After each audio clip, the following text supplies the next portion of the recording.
Assalamualaikum warahmatullahi wabarakatuh. Salam sejahtera untuk kita semua. Om Swastiastu, Namo Buddhaya, salam kebajikan. Selamat pagi Bapak Ibu, teman-teman semua. Nah, bagaimana kabar semuanya? Semoga semua dalam keadaan sehat, semangat ya. Alhamdulillah dan terima kasih untuk semangat pagi ini sudah berkumpul dalam Zoom Epinet PBLKM Palembang setiap Jumatnya. Tentunya untuk meningkatkan ketahanan kesehatan, BBLKM Palembang selaku Lab Tier 4 selalu berusaha memberikan edukasi dengan topik-topik yang menarik setiap Jumat paginya. Kali ini di Jumat tanggal 20 September 2024, topik yang akan kita angkat adalah tentang talasemia. Dengan judul pengendalian program pemeriksaan talasemia sel darah merah bulan sabit. Selanjutnya untuk pertama pembukaan adalah sambutan dan arahan dari Kepala BBLKM Palembang, Ibu Dr. Eva Susanti, SKP MKes. Pada Ibu, kami persilakan. Terima kasih. Assalamualaikum warahmatullahi wabarakatuh. Yang saya sayangi, saya cintai, hormati Bapak Ibu semua yang sudah hadir di Zoom ya, untuk mengikuti Epinet Lab kita pada hari ini terkait dengan topik talasemia. Bapak Ibu semua, kita tahu bahwa Indonesia ini merupakan negara yang dijuluki dengan tabu talasemia ya. Artinya memang kita merupakan daerah yang cukup banyak ya kasus talasemia di Indonesia ya, di Indonesia ini. Ada beberapa daerah kita sudah melakukan melakukan uji coba terkait dengan pemeriksaan talasemia ini di Provinsi Banten, kemudian dan Provinsi Jawa Barat ya. Dan ternyata ketika kita melakukan screening ya terhadap anak-anak sekolah, ternyata kasusnya cukup banyak ditemukan. Nah, tentunya kita sebagai laboratorium diharapkan kemampuan untuk melakukan pemeriksaan. Jadi kemarin sebenarnya ada kegiatan ya di Takelkesmas terkait dengan kesehatan ibu dan anak, tapi ini khususnya pada kesehatan remaja untuk pemeriksaan anemia.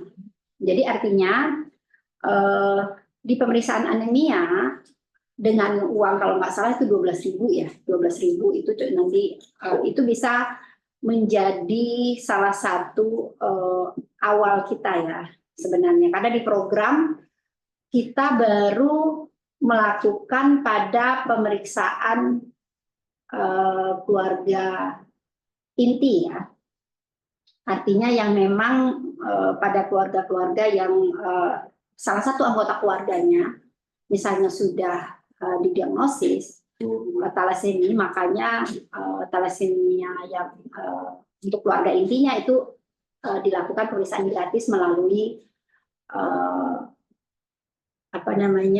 BPJS Kesehatan. Dan untuk pemeriksaan yang screening talasemia pada anak-anak yang memang nantinya menjadi program, saat ini memang kita masih ada dilakukan di beberapa daerah-daerah tertentu yang memang kasusnya cukup banyak.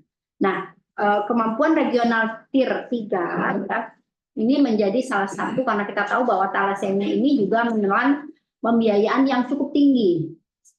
Gitu ya, kita menginginkan bahwa nanti tidak terjadi perkawinan ya, yang nantinya akan menyebabkan anak-anaknya juga akan menderita talasemia.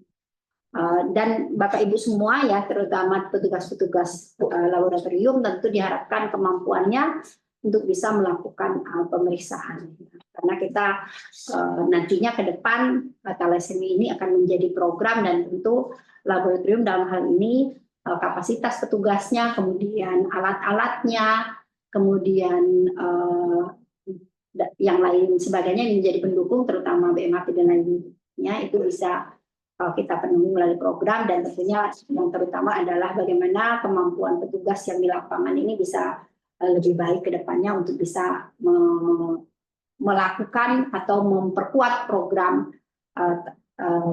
screening talasemia ke depan. Mungkin demikian Bapak Ibu dari saya. Terima kasih. Saya berharap bahwa teman-teman semua nanti di dalam paparan dari narasumber gitu ya, diharapkan untuk bisa memperhatikan dengan sebaik-baik mungkin agar nantinya akan menambah ilmu dan nantinya bisa diterapkan di wilayah kerjanya masing-masing. Terima kasih atas segala perhatiannya. Mohon maaf apabila ada kekurangan. Bila taufiq wal hidayah. Wassalamualaikum warahmatullahi wabarakatuh. Waalaikumsalam.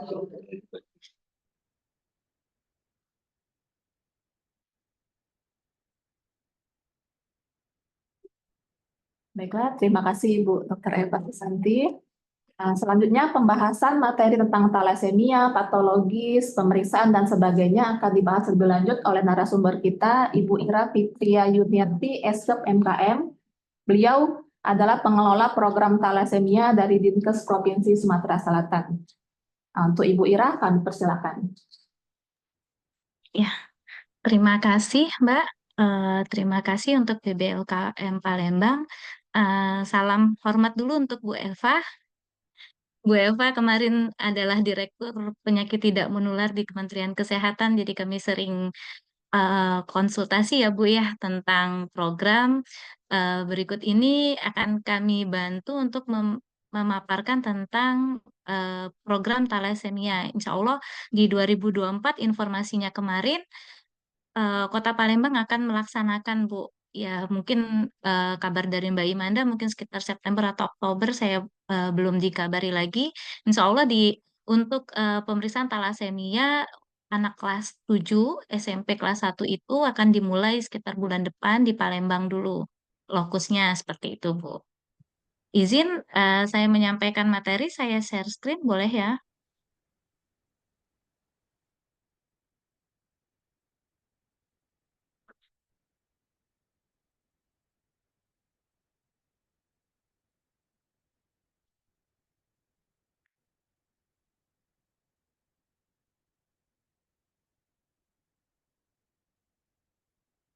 Sebentar.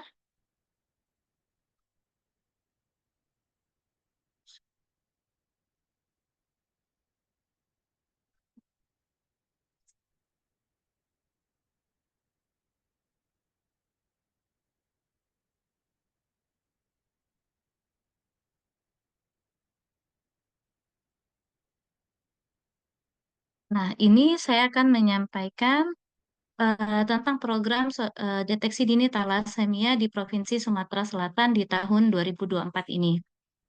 Sebelumnya, apa itu talasemia? Mungkin kita flashback aja teman-teman dari pelajaran kita dulu. Talasemia merupakan kelainan darah yang bersifat genetik yang menyebabkan umur sel darah merah sangat pendek, sehingga penyandang talasemia mayor harus melakukan transfusi darah seumur hidupnya. Jadi merupakan kelainan yang bersifat genetik ya. Jadi turun-temurun tidak mungkin seseorang itu akan menderita talasemia mayor apabila di atas-atasnya itu nggak ada yang terkena talasemia seperti itu. Bahayanya adalah ketika talasemia ini ada dua yaitu talasemia mayor dan minor. Yang berbahaya itu apabila talasemia minor itu bertemu karena talasemia minor itu tidak menunjukkan gejala, mungkin gejalanya ya umum ya seperti sering anemia, tapi orang tersebut tidak menunjukkan eh, tidak harus transfusi darah sepanjang umur hidupnya, seumur hidupnya. Jadi berbahaya jika talasemia mayor, talasemia minor bertemu dengan talasemia minor. Itu dengan menikah, mereka akan dapat menghasilkan anak yang 50%-nya adalah talasemia mayor. Seperti itu. Itu akan berbahaya sekali. Jadi, kalau secara data, kasus talasemia secara global itu tertinggi memang di eh, kita ya, di negara-negara em, sekitar regional Asia seperti itu. Seperti Indonesia itu merupakan seperti yang disampaikan oleh Bu Eva tadi, kita masuk di dalam sabuk talasemia. Apa itu? Sabuk talasemia itu adalah negara-negara dengan resiko genetik yang tinggi untuk talasemia. Itu di Indonesia. Faktor talasemia ini jadi ini adalah di peta ini negara dengan warna hijau itu merupakan sepanjang itu adalah sabuk talasemia. Indonesia termasuk, jadi sekitar 3-10% populasi membawa sifat talasemia beta. Dan diperkirakan setiap tahunnya lahir di Indonesia itu 2.500 bayi dengan talasemia mayor. Jika estimasi prevalensi pembawa sifatnya sekitar 5-7%, di Indonesia itu diperkirakan ada 14 juta orang yang membawa sifat talasemia tapi tidak terdeteksi sampai sekarang seperti itu. Untuk talasemia mayor di Indonesia ini selalu mengalami peningkatan dari tahun ke tahun dari 2014 sampai 2022.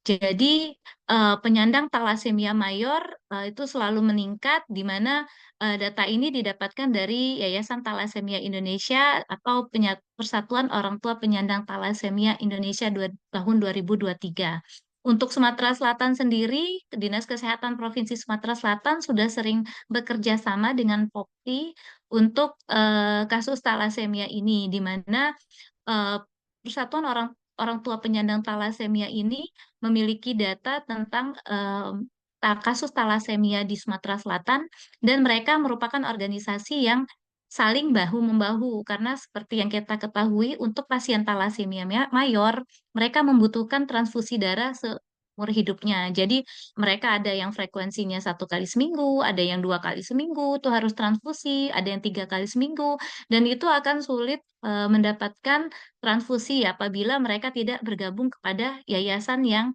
Persatuan Orang Tua Penyandang Talasemia ini. Jadi mereka saling berbagi informasi untuk membantu anaknya dalam pengobatan talasemia. Untuk distribusi talasemia mayor di Indonesia, Sumatera Selatan merupakan negara provinsi yang ketujuh ya untuk kasus yang terbanyak talasemia. Di mana kasus paling tinggi itu merupakan di Provinsi Jawa Barat sebanyak 4.717, Jawa Tengah 1.400, DKI Jakarta 864, Jawa Timur 771, Aceh 673, Banten 631, dan Sumatera Selatan di data ini adalah 370 talasemia mayor. Nah, untuk ini menggunakan diagram pie, jadi paling banyak 38,8% itu penderita talasemia itu berasal dari Provinsi Jawa Barat.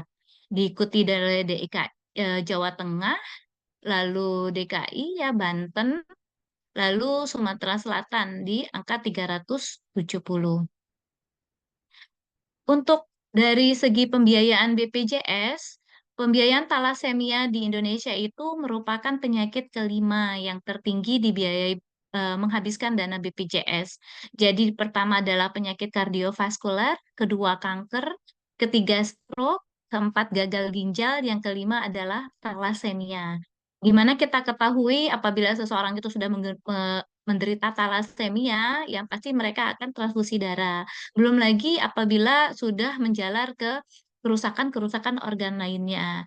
Jadi penderita talasemia itu dia akan mengalami pembengkakan limpa, pembengkakan hati, lalu sistemik ya, namanya darah juga beredarnya ke seluruh tubuh gitu. Jadi tidak tertutup kemungkinan penderita talasemia akan menderita kerusakan-kerusakan organ lainnya apabila mereka tidak ditangani dengan maksimal seperti itu. Jadi biasanya penderita talasemia itu nanti HB-nya kalau tidak terkontrol dia akan drop. Nah, kalau sudah penderita talasemia HB-nya drop, tidak cepat ditangani, maka dia akan menyebabkan kerusakan-kerusakan organnya. Untuk talasemia sendiri, nah ini pewarisan talasemia karena memang murni penyebab talasemia ini genetik, dan kita juga mendapatkan kenyataan bahwa Indonesia merupakan negara dengan genetik yang tinggi untuk talasemia. Pewarisan talasemia ini yang perlu kita garis bawahi seperti itu. Kenapa kita harus melaksanakan deteksi dini talasemia? Kita untuk menghindari bertemunya talasemia pembawa sifat atau talasemia mayor dengan pembawa sifat. Yang paling kiri ini, jika salah satu orang tua pembawa sifat. Jadi satunya ibunya misalnya dia tidak tidak talasemia, juga tidak membawa sifat, sedangkan bapaknya pembawa sifat, itu dia akan menghasilkan dua orang anak yang 50% ya, 50% dari jumlah anaknya itu kemungkinannya adalah pembawa sifat juga gitu. Jadi ini kan sering tidak kita ketahui seperti itu. Mungkin masyarakat berpikir mereka menikah sehat sama sehat karena memang tidak ada gejala talasemia di antara keduanya. Tapi apabila bertemu, mereka akan menghasilkan 50% anaknya merupakan pembawa sifat talasemia. Pembawa sifat juga tidak menunjukkan gejala lagi seperti itu. Dan jika kedua pembawa sifat ini di diagram kedua ini, jika kedua pembawa sifat itu bertemu, perempuan dan laki-laki itu membawa sifat, bertemu, mereka menikah gitu, dan mereka akan menghasilkan pembawa sifat 50% dan talasemia 25%. Jadi ketika mereka mempunyai 4 anak, bisa jadi salah satunya kemungkinannya merupakan duanya pembawa sifat, satunya memang tidak sama sekali, dan satunya talasemia.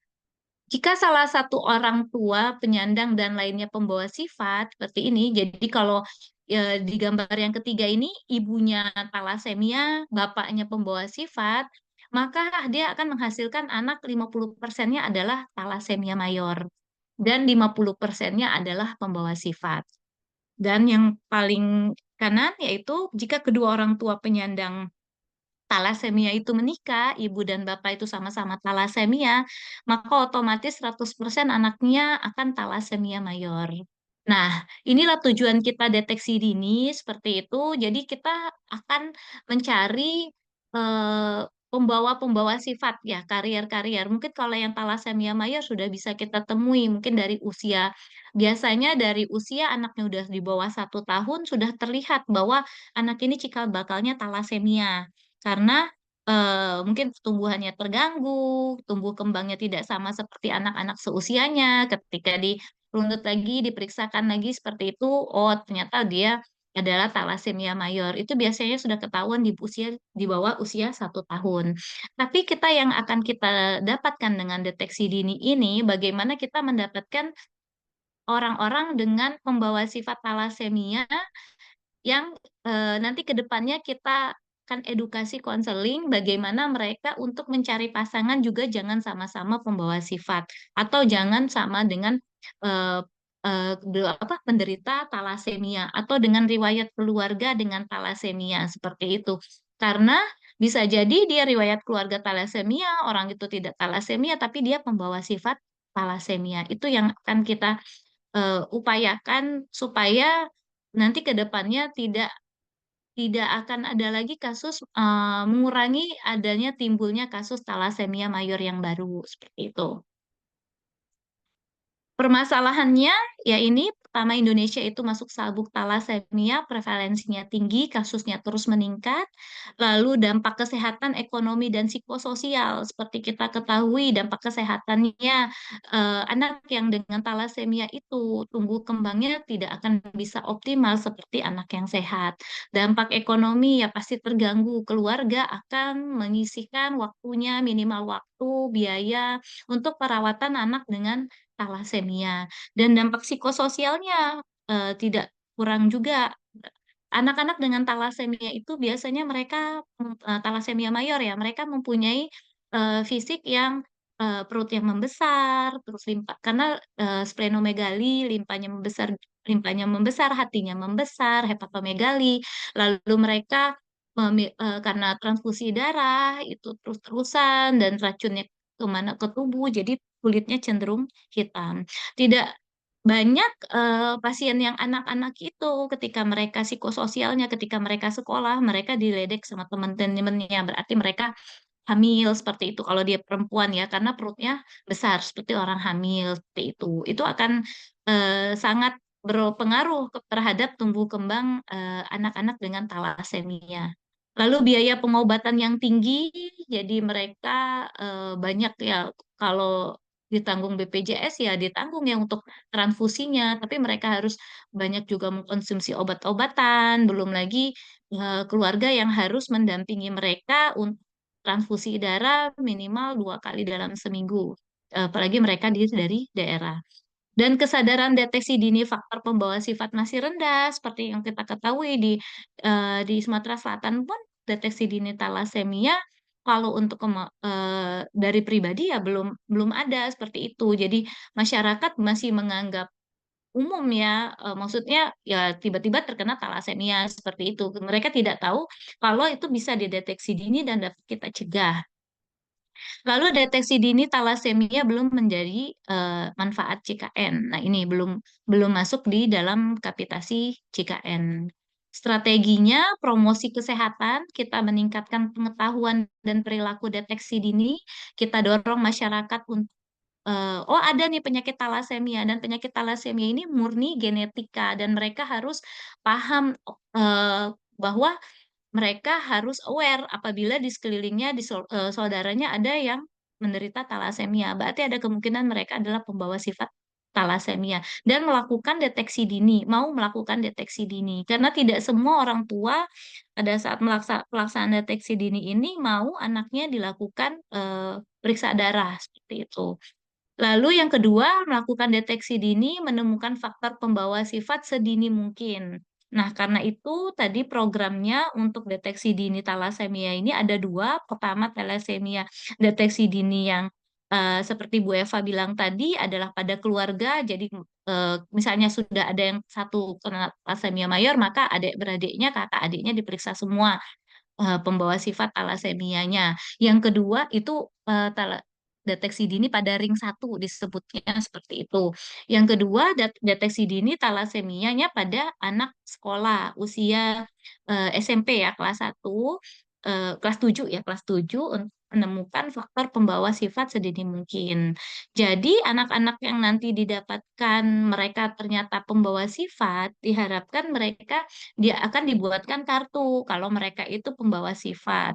Jadi ketika dewasanya nanti orang tuanya sudah paham, ketika mencari jodoh eh, di ditelusur juga gitu dari calonnya apakah punya kartu pembawa sifat atau tidak gitu. Kalaupun nanti mereka pembawa sifat dua-duanya dan sudah terlanjur ingin menikah, nggak bisa cari jodoh yang lain seperti itu, mungkin mereka dapat di konseling seperti itu. Bagaimana nantinya mereka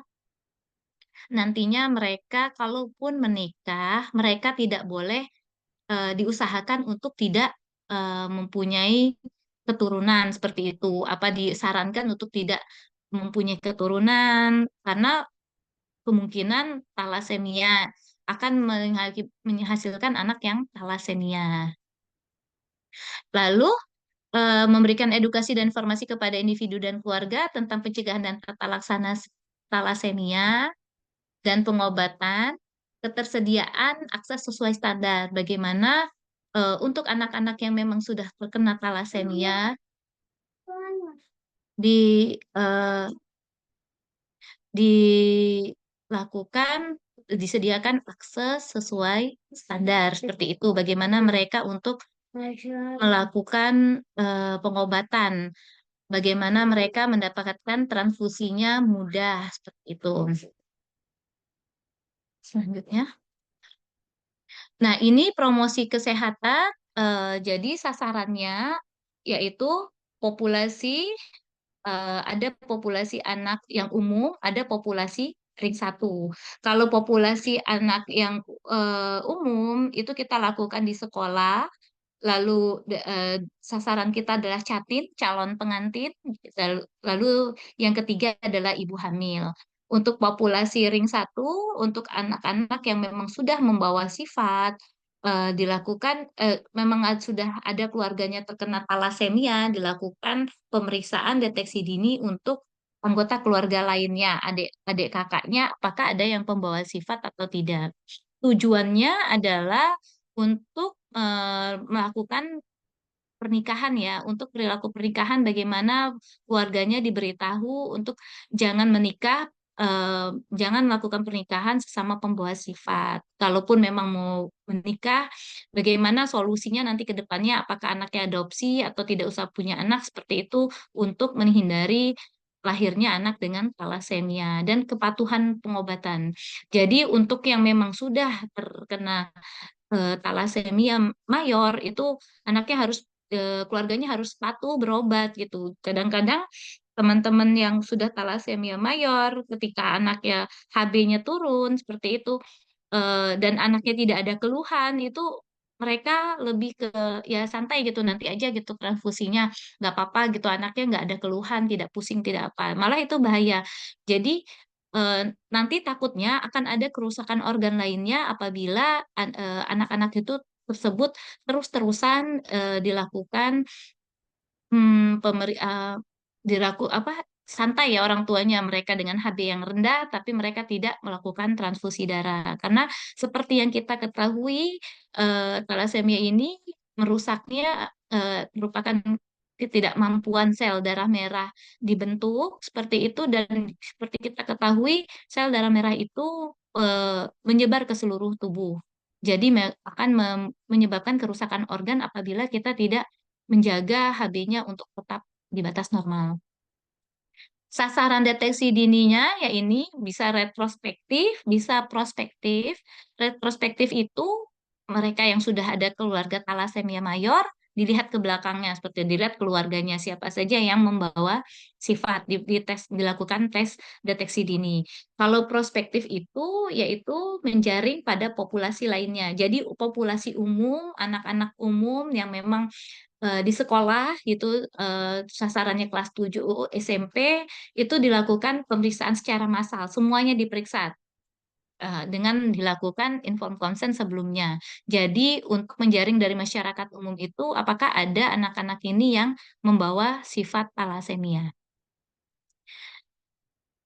Nah, sasarannya yaitu konseling dilakukan untuk anak-anak yang menderita talasemia minor misalnya mereka sudah deteksi nih mereka talasemia minor atau pembawa sifat tadi, terus talasemia intermedia, jadi dia udah talasemia tapi dia dengan gejala yang umum, maksudnya gejalanya tidak berat, tidak seberat talasemia mayor.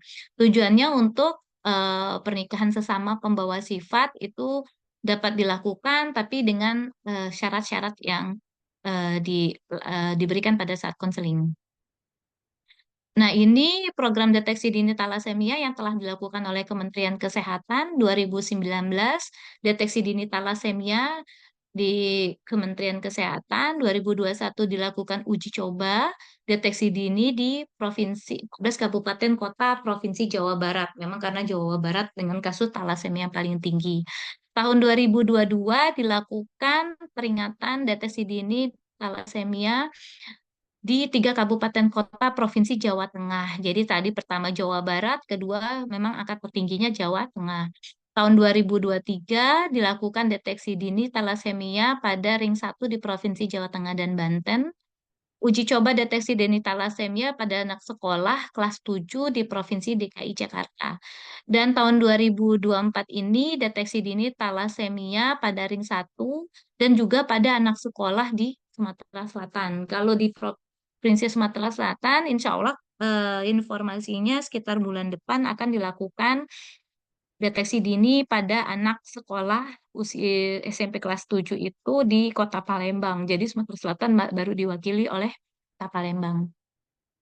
Nah, ini algoritmanya. Jadi, ini untuk pemeriksaan yang anak yang memang sudah terkena talasemia mayor ya. Jadi, sasarannya merupakan keluarga penyandang talasemia atau ring 1.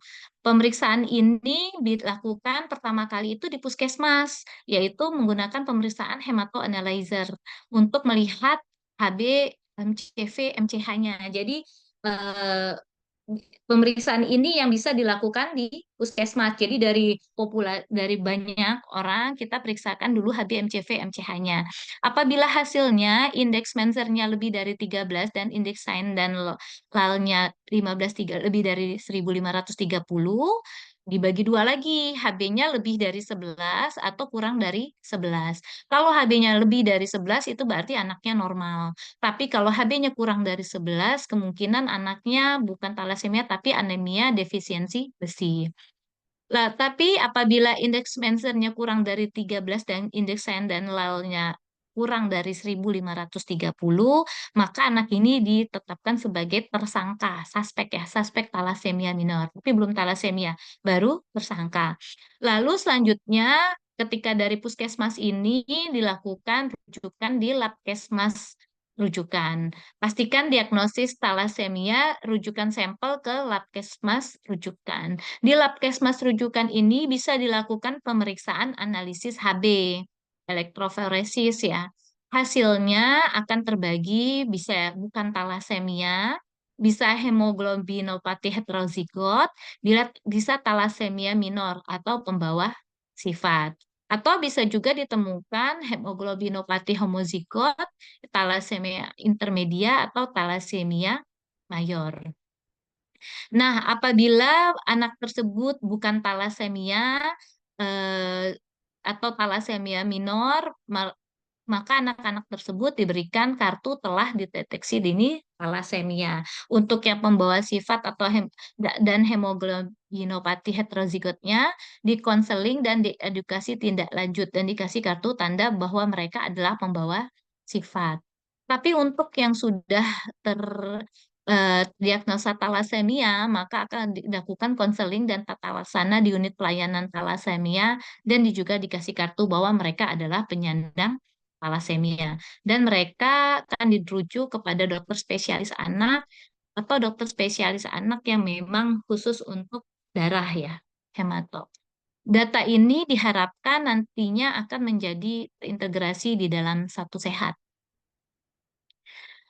Nah, ini deteksi dini talasemia dalam tahun 2024 ini direncanakan talasemia itu di Sumsel itu sekitar di bulan Mei, deteksi dininya kemarin menggunakan ring 1, tapi kalau untuk yang kelas 7 itu direncanakan sekitar bulan depan di Sumatera Selatan.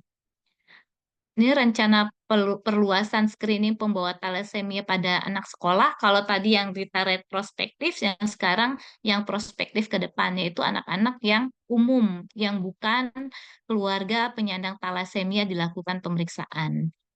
Ini pre-pilotnya Kemenkes melakukan advokasi, lalu Dinas Kesehatan Provinsi Kabupaten Kota mengidentifikasi lokus, menunjuk PIC, dan menunjuk rumah sakit atau lab rujukan yang dapat melakukan eh, tindak lanjutnya ya, seperti itu. Jadi pertama di puskesmas sudah terjaring, lalu diberikan ke eh, Labkesmas atau rumah sakit yang bisa melakukan pemeriksaan. Dinas Pendidikan dan Kebudayaan Kanwil Kemenak mengidentifikasi sekolah, jumlah peserta didik yang akan dilakukan sosialisasi.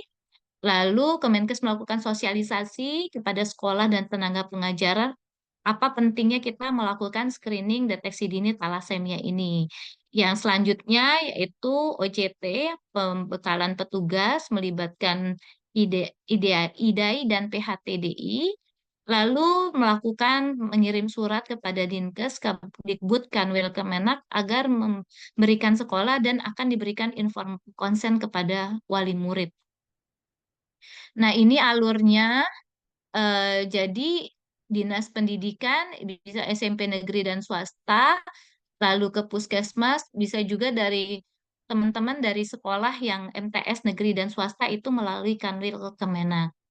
Jadi Kementerian Kesehatan melakukan koordinasi dengan Dinas Kesehatan dan petugas-petugas untuk lokusnya, lalu koordinasi dengan Dinas Pendidikan dan Kanwil untuk membantu mengkoordinir anak-anak, berapa data anak-anak yang akan dilakukan lokus ya.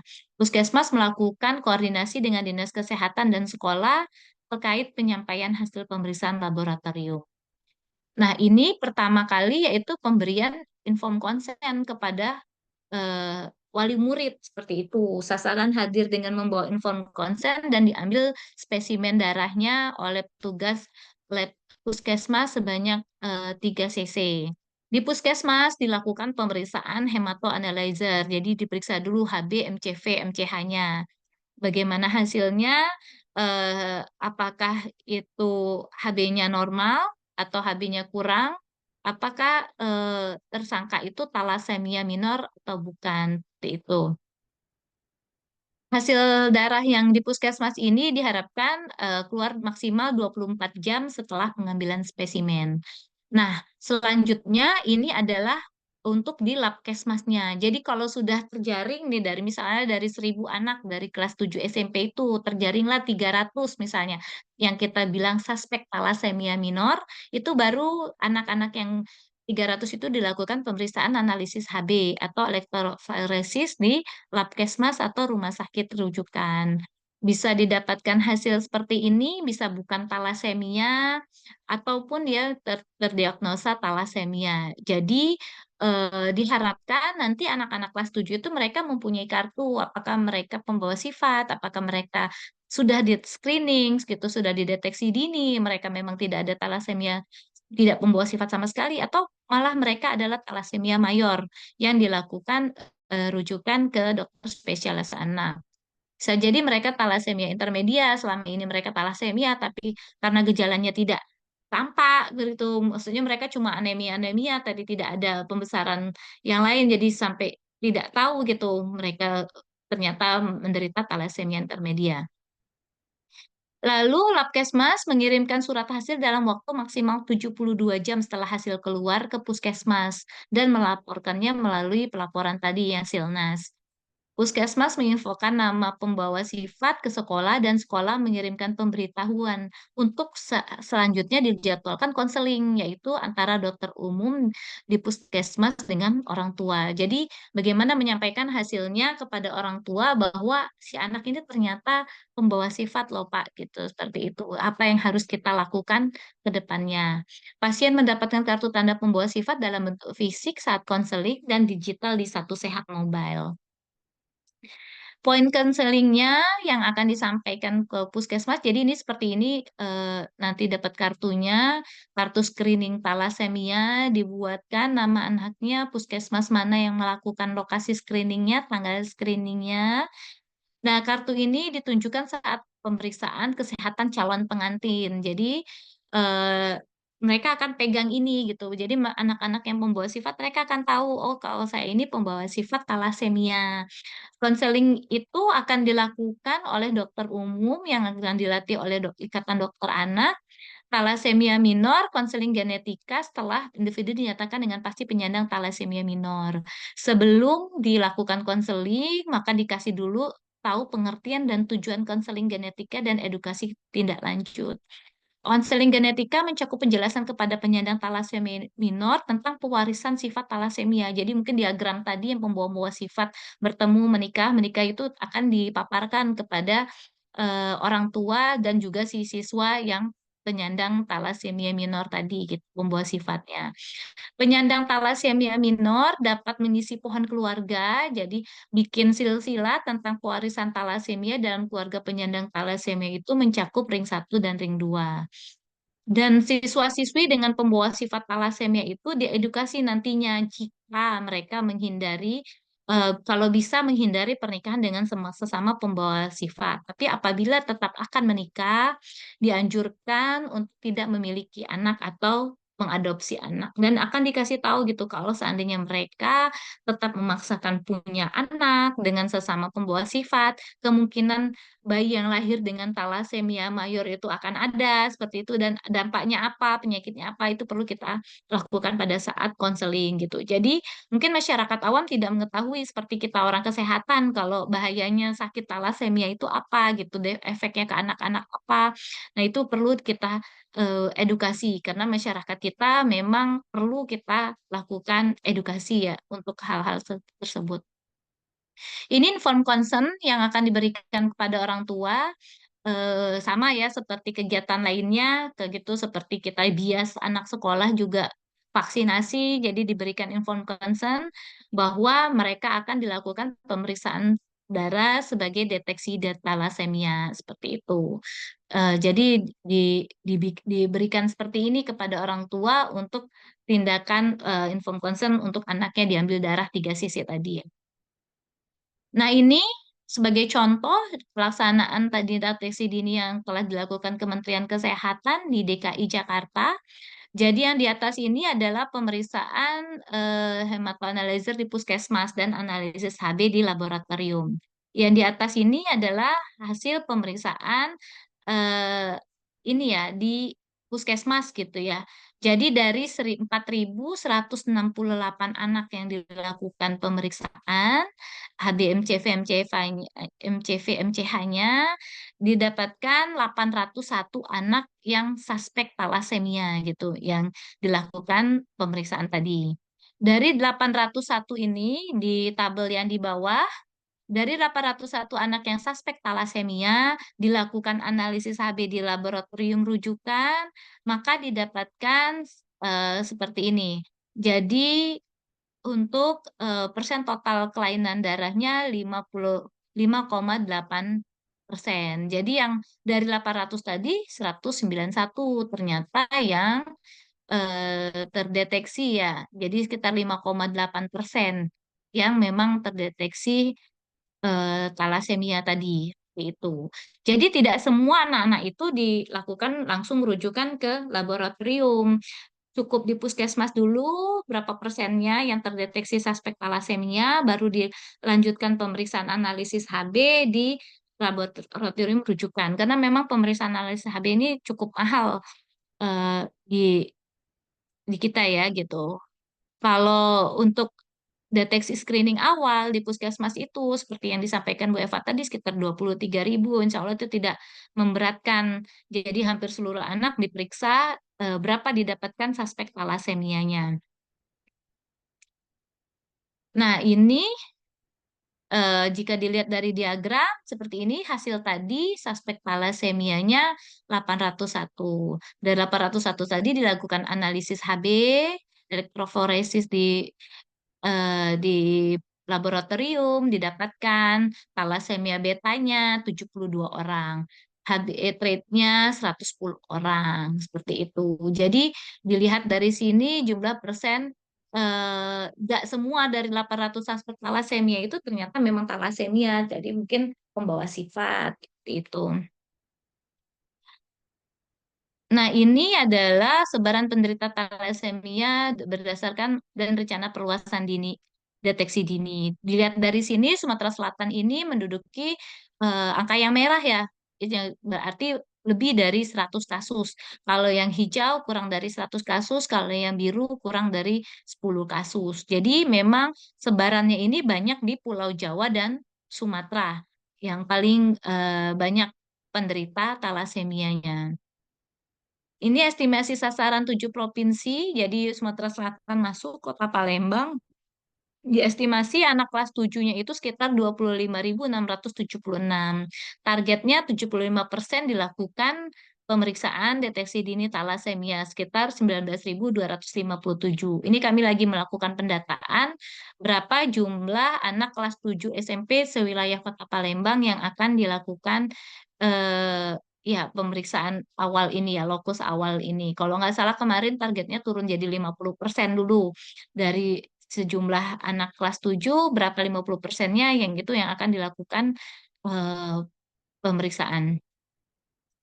Nah, ini adalah puskesmas-puskesmas yang memiliki hematoanalyzer yang ada di Kota Palembang. Nah, ini di Provinsi Aceh, Sumatera Selatan, Banten, DKI, Jawa Barat. Nah, ini Sumatera Selatan itu di Kota Palembang dari 42 puskesmas, total puskesmasnya 41-nya mempunyai alatnya. Jadi insya Allah 41 puskesmas ini bisa dikerahkan semua untuk melakukan deteksi dini talasemia pada anak kelas 7 gitu. Nah, ini adalah data dari pusat juga, 44 rumah sakit yang memiliki elektroforesis dari 7 lokus perluasan.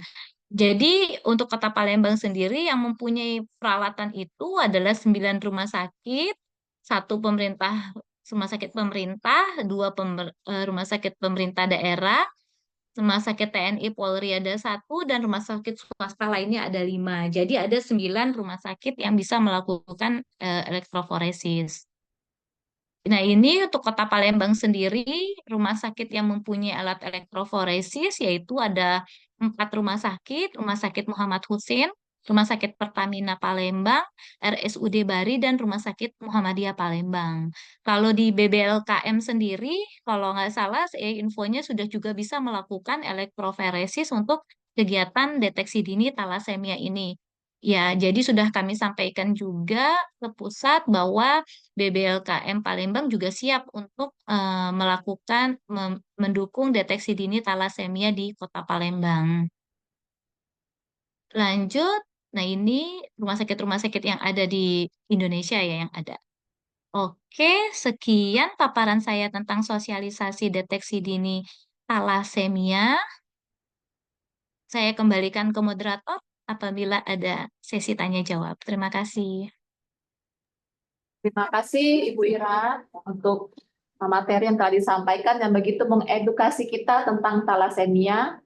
Jadi benar ya Bu ya, talasemia itu adalah penyakit keturunan, tidak menular tapi juga tidak bisa disembuhkan. Betul. Ya, jadi untuk sesi berikutnya apabila ada yang ingin kita diskusikan, tanya jawab dari peserta lain, kita persilakan.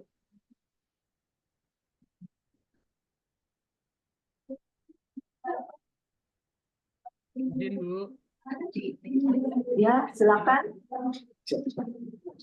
saya dari Labkesda Bungo Bu. Ya, silakan Kak.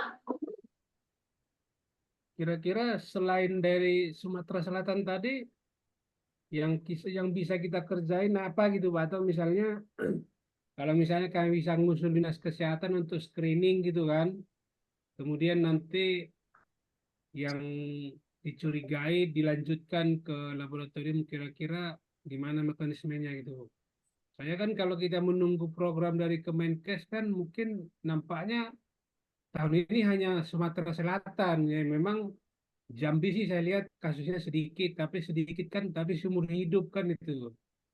Langkah bagusnya kalau misalnya memang dia sudah tahu dia pembawa sifat, jadi dari awal dia bisa mencegah, dia tidak menikah dengan orang yang membawa sifat juga kan itu. Kira-kira Betul. ada enggak, misalnya kami melakukan screening di sini, kemudian yang kami curigai talasemia atau pembawa sifat talasemia mungkin kami rujuk ke, kami kirim sampelnya atau gimana gitu, ke mana gitu kalau di daerah Jambi. Makasih Bu.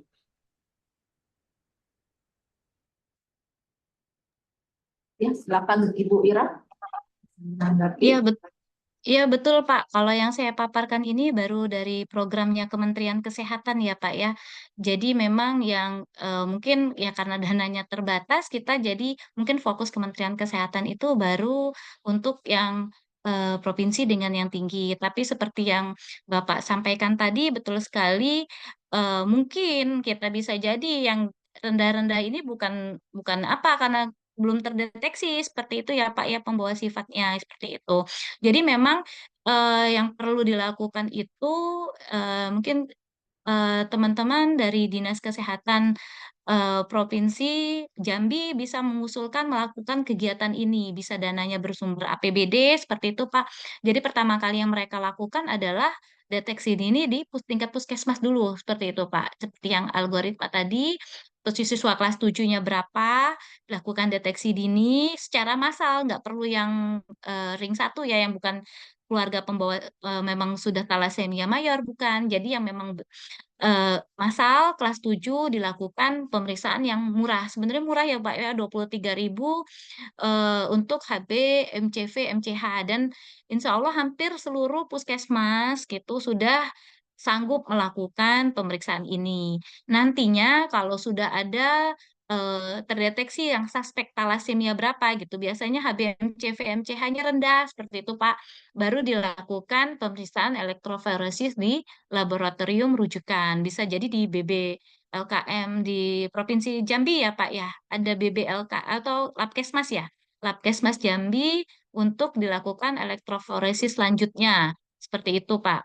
Jadi memang yang saya paparkan itu baru programnya Kementerian Kesehatan seperti itu, tapi tidak tertutup kemungkinan untuk teman-teman dinas kesehatan kabupaten kota atau provinsi yang mempunyai dana APBD untuk melakukan kegiatan seperti itu. Jadi kita sosialisasikan ada loh pemeriksaan ini dan laboratorium kita sanggup nih untuk mengerjakan pemeriksaan lanjutan dari pemeriksaan screening awal tadi seperti itu untuk mendeteksi anak ini apakah dia pembawa sifat atau tidak untuk talasemia. Makasih Pak, betul Pak.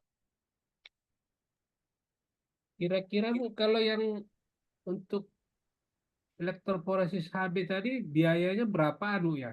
Kalau yang screening kan di Labkesmas sama di kabupaten bisa, puskesmas juga bisa kan? Tapi untuk diagnosa pastinya di yang HB elektroforesis berapa gitu biayanya per pasien?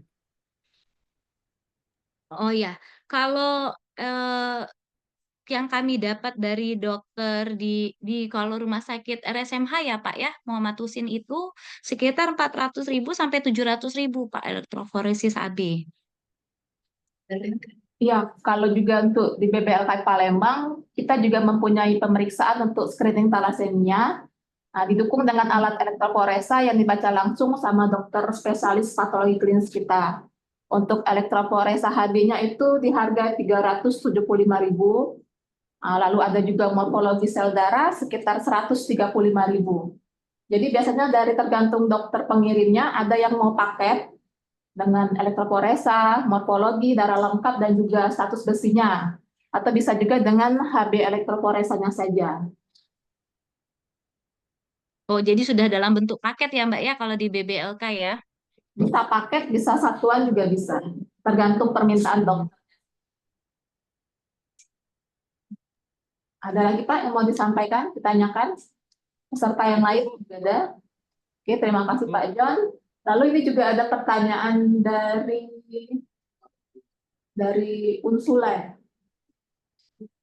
Ini untuk yang di luar kota Palembang, screening awalnya apa hanya periksa HB, POCT aja, atau langsung harus periksa darah lengkap?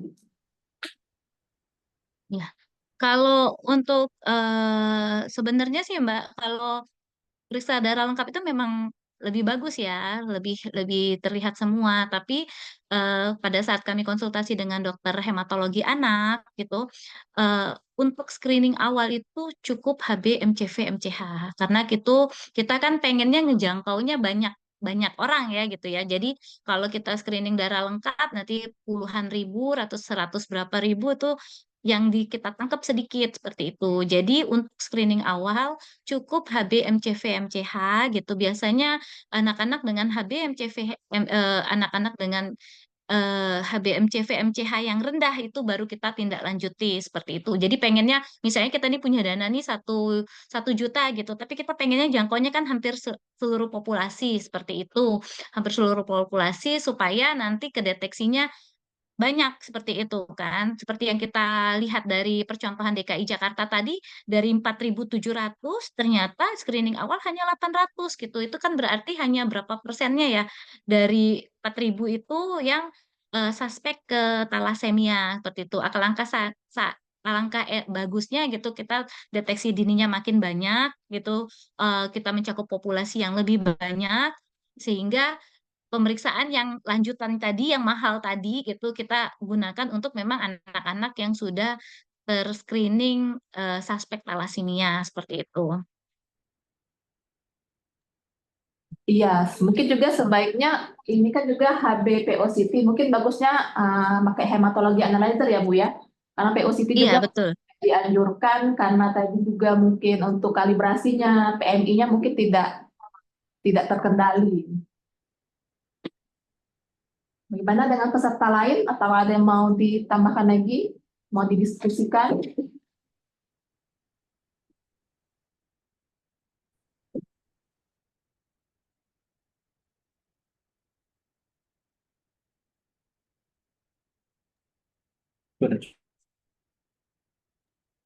Baiklah, karena sudah tidak ada lagi yang didiskusikan atau ditanyakan, kita sampai pada kesimpulan bahwa thalassemia merupakan penyakit keturunan kelainan genetik yang harus pasiennya melakukan transfusi darah seumur hidupnya.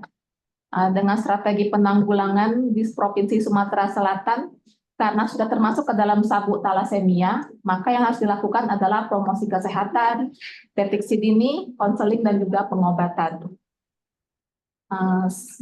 Sekian pertemuan kita di hari ini.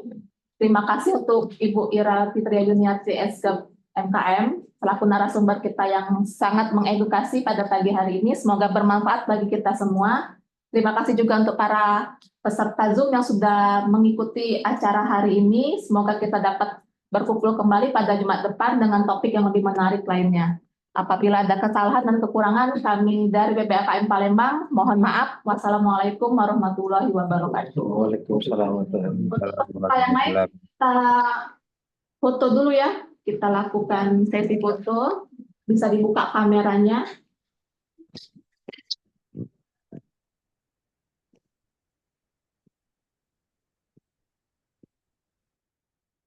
Oke, kita hitung ya. Kita mulai pada slide pertama. 1, 2, 3.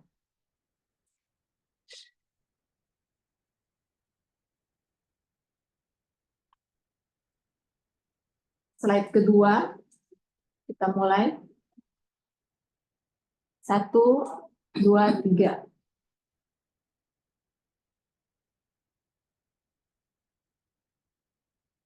Oke, sudah selesai. Terima kasih. Selamat pagi, Bapak Ibu sekalian. Assalamualaikum warahmatullahi wabarakatuh. Waalaikumsalam. Waalaikumsalam warahmatullahi wabarakatuh. Terima kasih Ibu. Ira. Terima kasih. Makasih.